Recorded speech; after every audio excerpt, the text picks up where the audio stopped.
guarda florestal fizeram lá, eles foram para o embate, eles não correram não, eles foram para cima. Então, nessas regiões, que eles já tomaram vários pontos de lugares da gente, a gente precisa ter uma fiscalização do governo federal. O governo federal tem que estar mais atuante na parte de fiscalização da proteção das terras indígenas, das terras ali naquela região.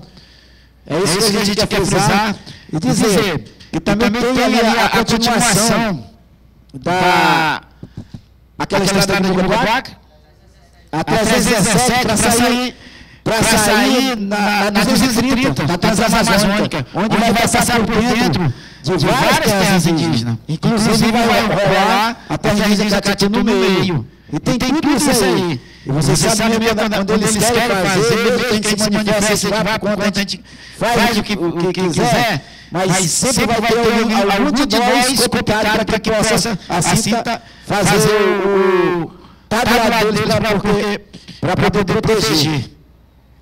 Eu quero deixar frisar isso aqui dentro desse ponto, do seminário, para a gente poder monitorar mais de perto tudo isso. Obrigado. Obrigado, Zé Jaga. Uma região muito grande aqui também, né? Mas Jaga com conhecimento muito grande sobre o território. Vamos ouvir agora o parente germano. Seguido ao Cleiton, de Arrui. Boa tarde. Eu sou o Germano Palmari.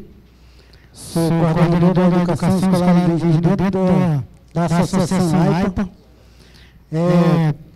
A minha pergunta para a Parenta, Garganta de Fogo, né, se expressou, como é que você divide o trabalho, se vocês continuamente, de domingo a domingo, se vocês se revezam para ter um pouco de descanso, contando um pouco da nossa história, que dentro desse trabalho de monitoramento e proteção territorial, nós temos 7 bases de vigilância e dentro dessas 7 bases nós dividimos por família, né?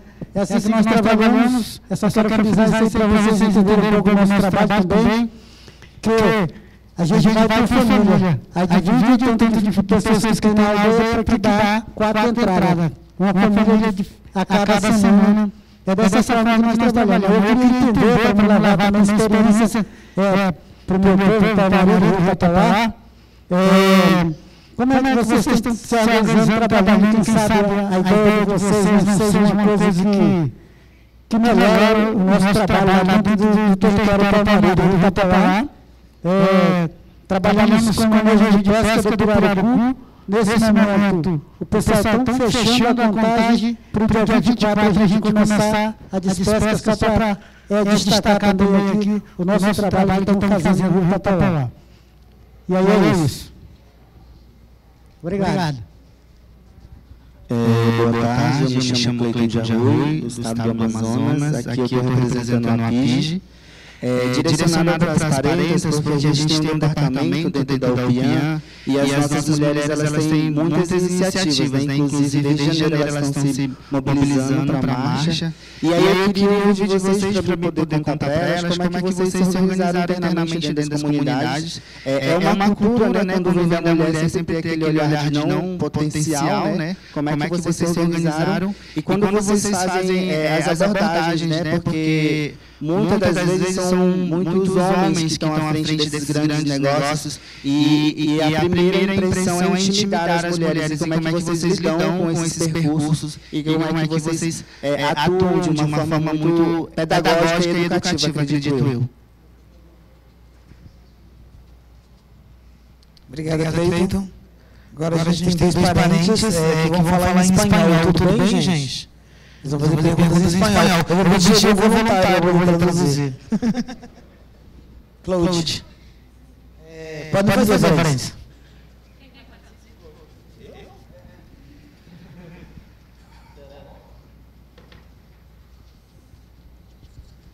Se apresentem, parentes. Buenas tardes con todos y muchas gracias por la invitación. Mi nombre es George Cuñachi Encinas, soy del pueblo Huacún de la Amazonía Oriental Peruana. En esta ocasión vengo representando a la IDC. ¿no? que agrupa casi 1.800 comunidades nativas en un espacio territorial de casi 13 millones de hectáreas. Bueno, saludar, ¿no?, a la iniciativa que vienen llevando los pueblos indígenas del hermano país de Brasil, pero también quería saber cómo las iniciativas propias que también estamos haciendo en el lado peruano, en la misma cuenca amazónica, cómo está siendo recibida por las instituciones estatales. ¿Ya? Si bien tenemos legitimidad como pueblos originarios de accionar, controlar en nuestros territorios, pero el Estado aún todavía no hace prevalecer nuestras informaciones. Lo que está pasando a veces es que hablamos. Es posible que hablemos un poco de espacio y que yo pueda hacer la traducción para todos. O nome dele é Jorge, ele é da AIDESEP, que é uma associação indígena lá do Peru. Eles trabalham também na região de fronteira com o Brasil, numa área vasta de mais de 3 mil milhões de hectares. E lá no Peru, as experiências deles, as informações deles não são aceitas plenamente pelo Estado. Então ele está começando a questionar se aqui no Brasil há uma aceitação das informações que vocês produzem por parte do Estado. Entonces, los monitoreos o inclusive las acciones de nosotros que con retención de madera o de cualquier otra actividad ilegal actuamos, pero lo que estamos recibiendo es que los líderes están recibiendo la contrademanda por secuestro y terrorismo, y eso para nosotros es algo que tenemos, como las informaciones que generamos no están siendo aceptadas por las entidades que deberían controlar y liberar los recursos, los derechos de los pueblos indígenas. Entonces, a esa pared estamos llegando. Entonces, no sé cómo aquí han logrado, o de repente también tienen los mismos problemas, y eso me gustaría conocer, ¿no? Para ver qué podemos hacer frente a esto, cuál es la normativa que podamos, que nuestras acciones, que es de proteger nuestras vidas, también sea respaldada por los estamentos y las instituciones del Estado en que estamos. Muchas gracias. Bom, ele traz essa questão de que lá eles fazem um monitoramento, muitas vezes até encontram situações ilegais de extração de madeira, e isso também coloca eles em risco, né, porque muitas vezes quem está fazendo essas ações ilegais também acabam realizando sequestros, terrorismo e ameaçando eles. Então, eles queriam saber como é que aqui no Brasil, a princípio da experiência de vocês, como é que essas informações que vocês produzem, né, ela é incorporada pelo governo brasileiro, se existe alguma normativa, né, que respalda esse trabalho de vocês, porque ele está com essa questão de como é que pode melhorar o trabalho deles lá para eles serem ouvidos e também diminuir as ameaças que eles sofrem a partir das próprias informações que eles produzem, né? A tradução bem livre, né, gente? Acho que está contratado. Muitas graças. Outras parentes, a gente fecha rodadas, senão vocês ficam perdidos, tá bom, gente? Ok. Buenas tardes. Soy de Federación Nativa de Río Madre Dios y Afluentes, FENAMAT, de la región de Madre Dios. Una región que es considerada en Perú capital de la biodiversidad, más del 60% del territorio, ¿no? Áreas naturales protegidas, territorios indígenas. Mi pregunta es, bueno, complementando a mi compañero George, ¿cómo hacen ustedes, en todo caso, con estos madereros, ¿no? No sé si es formal, o también informal, tal legal o legal, porque nosotros tenemos experiencia con una empresa maderera que opera en el río Tatamano. es una empresa maderera certificada por FSC, ¿no?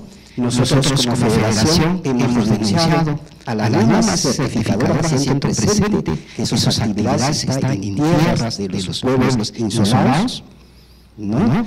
Inclusive el año pasado hubo 2 muertos de sus trabajadores por impacto de una flecha Intahuamano, ¿no? Entonces, ustedes hacen ese tipo de denuncia a nivel internacional. Y por otra parte, mi pregunta es, nosotros como Perú hemos visto con el anterior gobierno de Bolsonaro un retroceso en el trabajo de defensa de derechos humanos y la conservación del bosque. ¿Cómo hoy hay esa oportunidad? Bueno, he escuchado que hay un Ministerio de Pueblos Indígenas, lo cual les felicito. En caso de nosotros, hemos retrocedido, porque en el Perú hay un gobierno militar y civil, ¿no? Ya quiere traer abajo la normativa de áreas naturales protegidas, sobre todo parques nacionales, como Parque Nacional Mano, y también el tema de la protección de derechos de los pueblos insulados. Entonces, ¿cómo hay esa oportunidad acá en la región, perdón, en el país de Brasil? ¿Y de qué forma, en todo caso, podemos retomar el trabajo anteriormente avanzado? Muchas gracias. Muito obrigado, parente. Essa agora foi bem mais difícil. Vocês conseguiram pegar? Ele é dessa região de Mato de Deus, uma região muito ampla, né? Ele fez uma exposição do contexto lá do trabalho deles, ele também é da EDESEP, né, da mesma associação do Jorge. E aí ele faz uma contextualização em relação ao governo no Brasil e o governo no Peru. Né? De certo modo, no Brasil, eu não sei se houve uma confusão, ele mencionou o Bolsonaro e dizendo que tinha oportunidades também no governo Bolsonaro, e que hoje tem o Ministério dos Povos Indígenas. Como é que vocês estão vendo as oportunidades no Brasil nesse novo contexto? Lá no Peru o contexto é diferente, porque tem um governo mais militar, mas não ficou muito claro para mim a pergunta. Me gostaria de saber melhor se pode ser objetivo em relação a sua questão. Qual é a sua questão? Porque não compreendo muito bem. Me entende? Pode.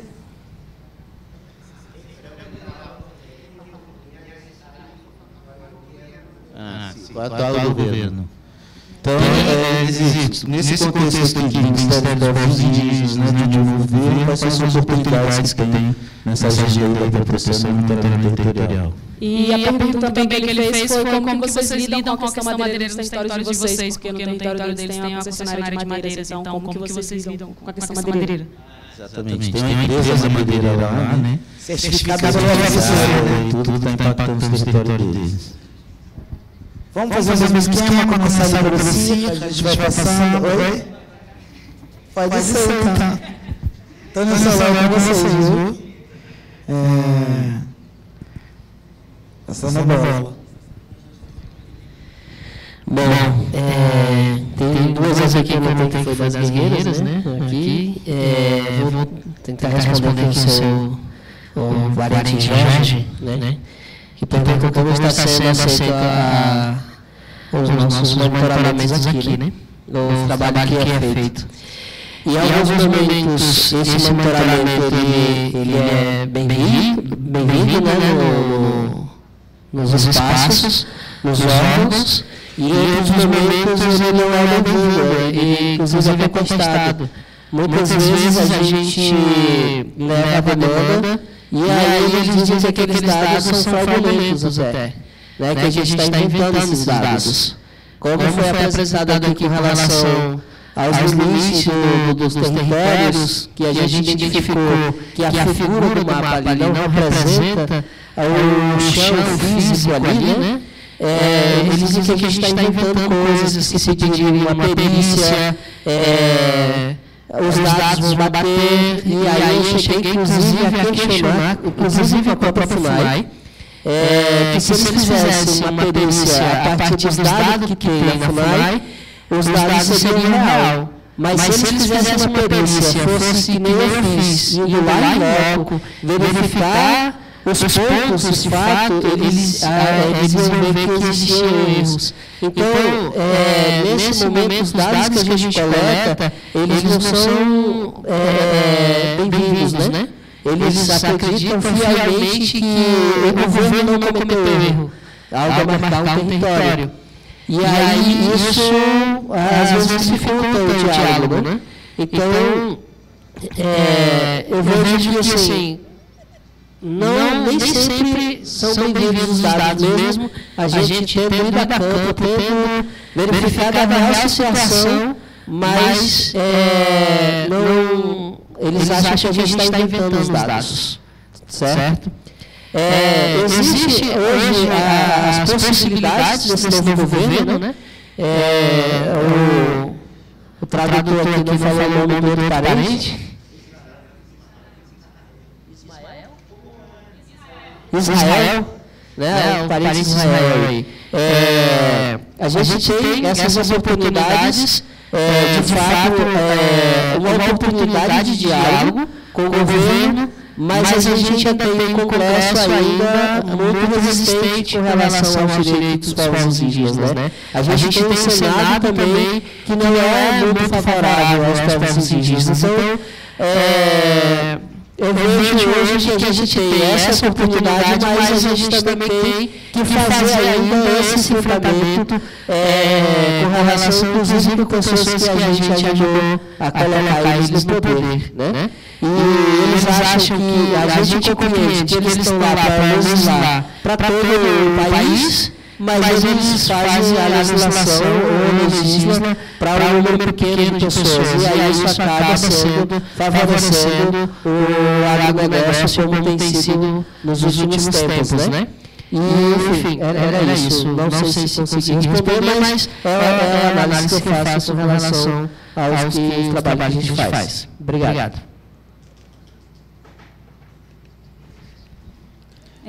Respondendo a pergunta do parente lá, o surgimento das guerras da floresta surgiu de uma necessidade de encher nosso território. Né? Nosso território tinha muita extração de madeira, né? Muito mesmo no ano de 2010, 2011. E aí, a gente teve um projeto, né, para criar o grupo de guardiões, né, justamente por isso. E aí, esse grupo, né, a gente fez uma reunião, perguntando quem queria compor o grupo de guardiões. Então, assim, para compor, apareceu 8 homens, né, para compor esse grupo de guardiões. E aí, nesse mesmo ano, né, para não deixar o projeto, a gente perdeu o projeto, a gente compôs, né, o restante do grupo com as mulheres, né? Então, assim, falar das guerreiras hoje é falar de sofrimento lá atrás, né? Para a gente ver nossos guardiões hoje capacitados e fazendo o seu trabalho de monitoramento, por trás sempre existiu nós, né? Nós mulheres, né? E quando a gente capacitou eles, estavam tudo capacitados, não, agora a gente vai fazer... organizar o nosso grupo, né? E a gente trabalha hoje em conjunto com os guardiões, né? A gente desde o começo, né, para criar esse grupo de mulheres, a gente bateu de frente com os parentes lá dentro. Porque tinha parente que não queria deixar a venda de madeira de jeito nenhum. Então, a gente enfrentou irmão, enfrentou tio, para tudo isso, né? E no começo não era guerreiras, no começo era conselheiras, né? E aí a gente foi mudando isso, né? E a gente hoje, né, para conseguir o nome de Guerreira da Floresta, a gente já foi em Polícia Federal, né? IBAMA buscando apoio, né? Porque lá a coisa estava tão feia que a gente só nós indígenas não podia fazer nada, né? Então eles falaram, primeiro vocês têm que tomar iniciativa de vocês para a gente trabalhar em conjunto. Então hoje a gente tem apoio de IBAMA, Polícia Federal, né? E BPA, e assim, sempre que a gente faz um trabalho de monitoramento, a gente pede apoio deles, eles estão lá com a gente, né? Quando eles podem. Então, assim, a gente já abre muito no chão para conseguir, né? Ter o nosso território hoje, não 100%, né, do jeito que está hoje. Mas aí a gente sempre vai continuar buscando ações, né, nas guerreiras. Quando a gente fala o nome guerreira, a gente também fala guardião, né, brigada indígena, grupo de juventude e os anciões lá que a gente tem. E principalmente a nossa associação que vem buscando ações para que o nosso monitoramento esteja lá ativo, né? Então, foi um pouco disso. E aí, respondendo a fala do outro parente, quando ele faz essa pergunta, como é que a gente faz revezando, né, as nossas tarefas, parente? A gente faz em 15 dias. A gente vai em grupo, e aí a gente retorna, e aí vai outro grupo para fazer a proteção do nosso território. Então, a gente trabalha também dessa forma, para ver se a gente combate essa invasão.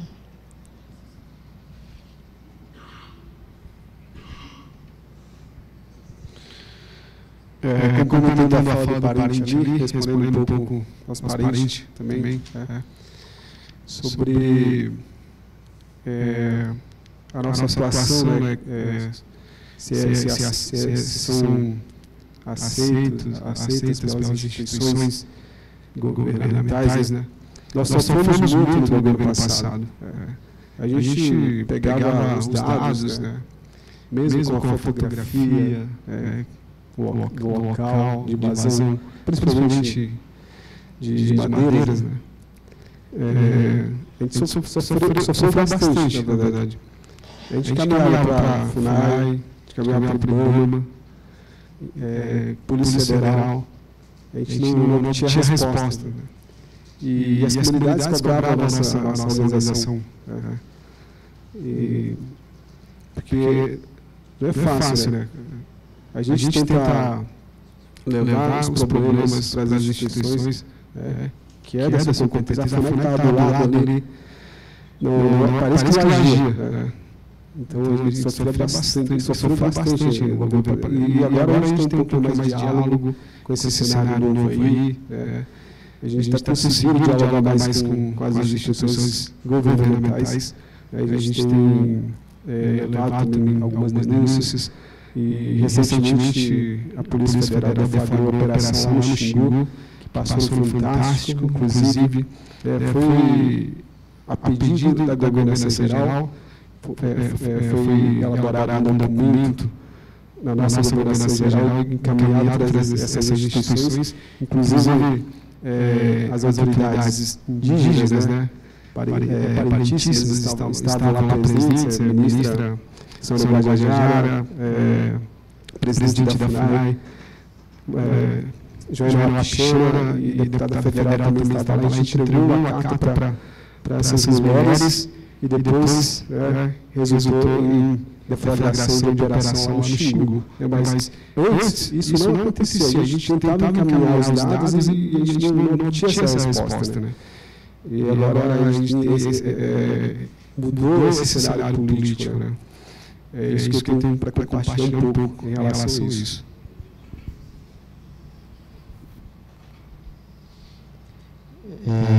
Eu vou responder a pergunta do nosso colega, como reage a revisão das equipes, né? Na região da Amazônia, que a gente faz em cada um mês, que a gente revisa, nós temos...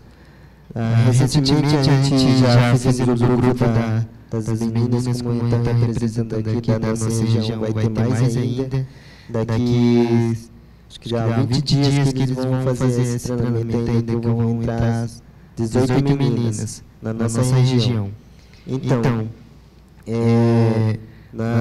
nessa revisão das equipes que a gente faz um mês, que cada mês que a gente revisando, trocando equipes da nossa região.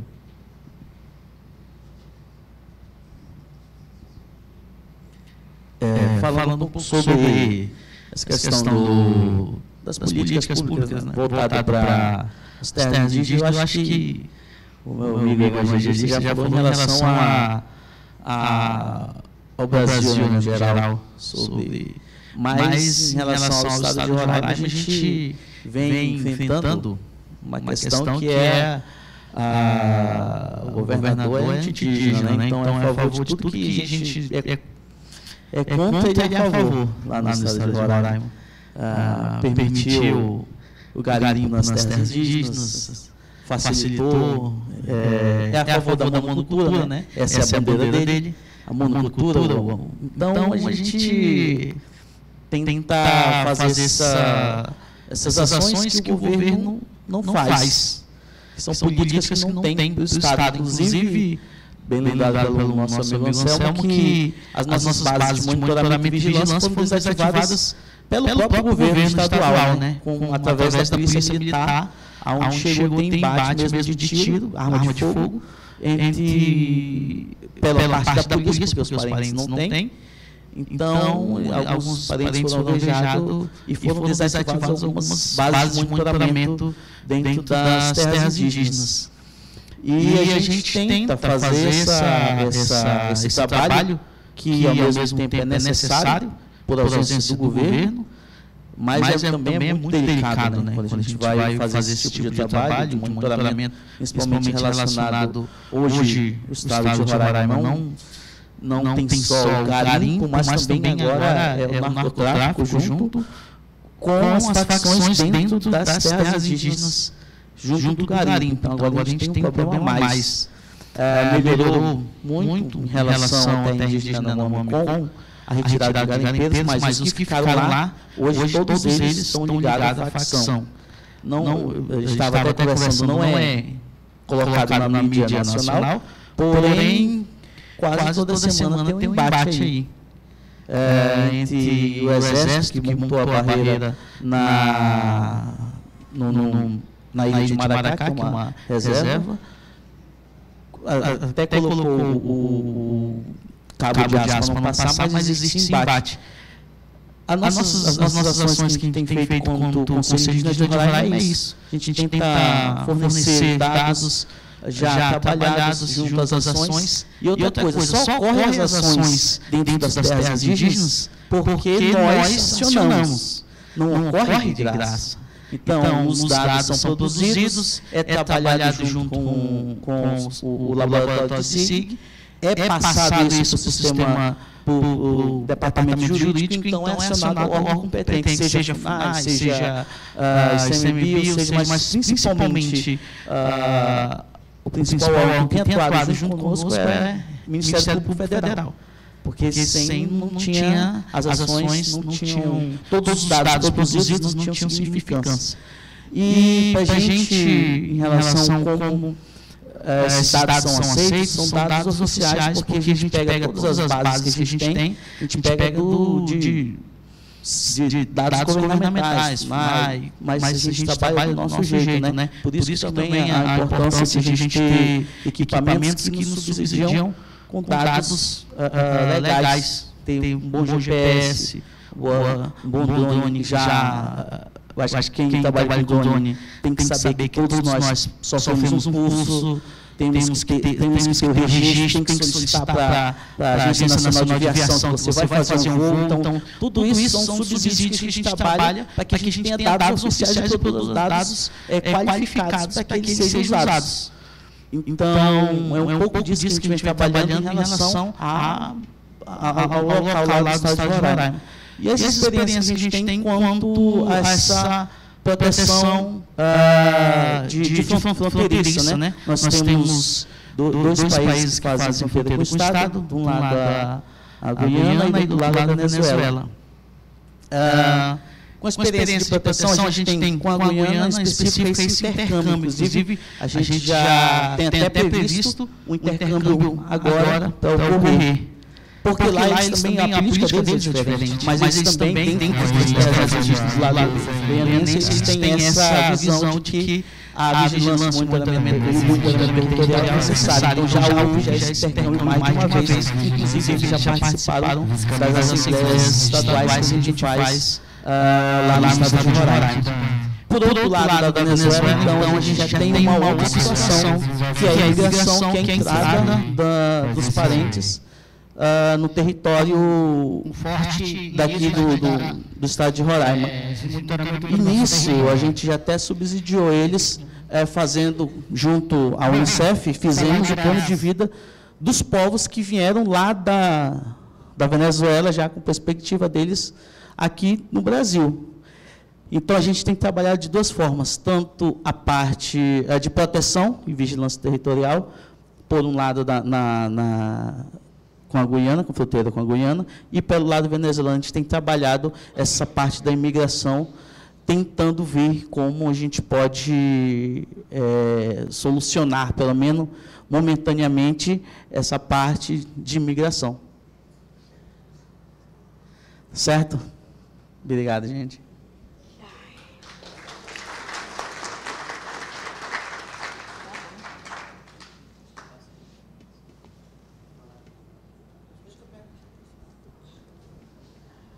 Obrigada, pessoal. Passar aqui para o Nicélio para a gente dar uma fechadinha. A gente já está indo para o nosso finalmente. Depois a gente vai abrir rapidamente a fala para o pessoal do Fundo Casa, que pediu 10 minutinhos, e já se encaminha para o nosso coquetel. Então, Nicélio, para fechar aqui a nossa mesa.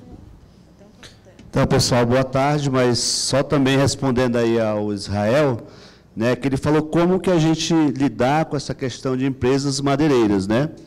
Na verdade, como se dá isso? Se dá porque assim, a gente nunca aceita essa questão de desmatamento, né?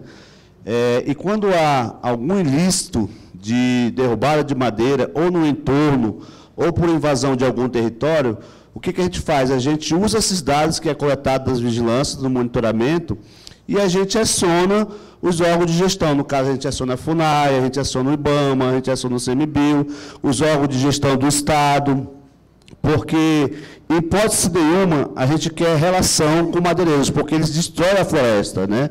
E nós, povos indígenas, nós conservamos a floresta. Então, assim, nós não temos nenhuma relação com essas empresas madeireiras, né? E a gente faz denunciar o ilícito que ela está ali realizando, ou no entorno, ou dentro da terra indígena, porque assim eles invadem mesmo os territórios para derrubar, para retirar a madeira. Então, o que a gente faz? A gente coleta esses dados, a gente pega as informações nas vigilâncias do monitoramento e denuncia para os órgãos competentes tomar as providências. Porque o que a gente quer é manter a nossa floresta em pé para subsidiar a nossa melhor qualidade de vida dentro do nosso território. Então, a gente não tem relação com essas empresas madeireiras. E nem queremos essa relação com essas empresas madeireiras, porque eles só querem destruir, eles querem desenvolvimento a qualquer preço. E nós não queremos desenvolvimento assim, nós queremos um desenvolvimento sustentável, com a floresta em pé, para a nossa vivência dentro do nosso território, na nossa comunidade, nas nossas aldeias. Proteger, tá bom? E proteger, sempre. Muito obrigada às experiências, às lideranças, aos parentes. Agora eu vou chamar a representante do Fundo Casa, também 10 minutinhos para a gente poder conhecer. Foto, gente. Vem. Fotinho da mesa. Eu vou pegar a coisa da cuiabá. Claro. Pessoal, a gente trouxe com a gente alguns PGTAs, quem tiver dúvida. A gente fez 2 trabalhos que a gente trouxe, os planos de mudanças climáticas e os PGTAs que estão aí. Quem quiser olhar, tiver curiosidade, está lá com a gente, tá bom? Leva lá para a feira.